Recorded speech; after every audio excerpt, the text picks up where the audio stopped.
Isa din po na gusto kong pag-usapan dito is that the 2026 budget, Kitalig, siya po ay Social Watch Philippines member po at isa po sila sa tumingin sa budget, tumitingin sa budget at parang watchdog po sila ng taong bayan dito sa budget na to. At apparently, sabi nila, they are, on their own opinion, they are advising the senators and the congressmen na hindi mag-sign, na hindi po aprubahin itong budget na to. Ang paliwanag niya po dito is that tumaas pa rin po yung mga soft pork, yung mga allocations.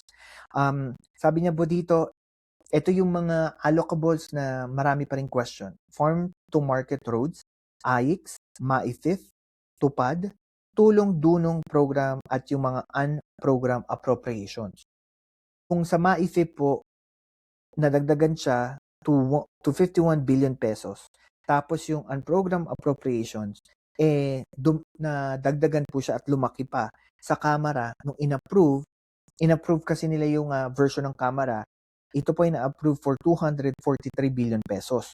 At ang sabi niya dito, ang mga red flags na nakita nila based on their findings is that meron pa ring intervention ang mga mambabatas, especially sa MAIFIF, itong medical assistance program. At ang mahirap din po dito, walang paper trail. Tandaan niyo po, anything that the government officials does, pag walang paper trail, diyan nagkakaroon ng corruption. Kasi who would have known kung ano nangyari sa pera kung wala tayong alam sa history kung saan napunta yung pera. Especially sa ating experience. Saan naman usually nakakapag-ano ang taong bayan eh. Di pala, mga corrupt nating officials, diyan sila nakakahanap ng paraan to get the money they need in a bad way, 'di ba? Ano ang hiling nila sa Pangulo? Sabi nila, ang hinihiling nila sa Pangulo ay i-veto itong dalawang bagay na napakalaking red flag sa budget. One is the financial assistance to LGU na ang original was 9 billion pesos pero lumaki siya into 37 billion pesos at yung growth equity fund na 1 billion pesos lang at lumaki ng 11 billion pesos. Kasi ang takot nila, these are funds na maaari po kasing magalaw na naman ng ating mga public officials. Diba? Ang laki nito eh. From 9 to 37 and 1 to 11 billion.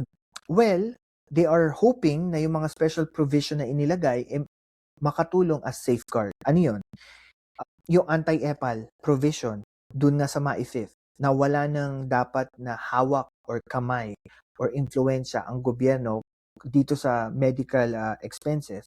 Kaso nga lang, ang bato lang nila dito that the special provision ay hindi pa sapat plus wala pa ring paper trail. Hopefully, talagang mawala ng endorsement from any government officials about these programs kasi napakahirap na. Alam mo naman po ang labanan ngayon sa politics kuminsan utang na loob 'di ba? Pag may ginawa si senator, may ginawa si congressman, malaking ano po sa atin. Parang malaking utang na loob. Ang hinihiling din nila is sana magkaroon ng zero balance billing. Kung saan po mawawala ng patronage system sa MAIFIF at itong zero balance billing ay manggagaling sa PhilHealth. So para daw po magamit ito for the PhilHealth to assist for the medical expenses, 'di ba? Ayun. Kayo po, what do you think? Sa 2026 budget, tingin niyo po ba ay dapat itong pirmahan agad ng Pangulo o may kailangan pa rin po siyang i-veto? Para sa akin, in my opinion, total nandito na tayo. Marami ng mga issue dyan sa budget na yan. At naniniwala ako na kahit anong gawin natin dyan, meron pa rin corruption yan. Pero at least, di ba, meron tayong nagawang first step at meron tayong magagawa as a taong bayan to talk more about this. Ang issue ko lang dito is this. Paano siya i-implement? Kung sabihin na natin mapirmahan to after all the readings na ginawa ng grupo ni Pangulo, mapirmahan to 2026 budget, sino mag-check? paano natin mache-check that all of this money is going to where they supposed to be, 'di ba? Kasi yun ang takot ko eh. Napakadali kasing pag-usapan in paper, pero ilang project na ho ba ang nakasaad sa proyekto ng DPWH sa transparency portal nila nang sabi ay ang proyekto ay complete. Pagka tiningnan naman sa project site, wala naman nako-complete, 'di ba? So how can we safeguard it?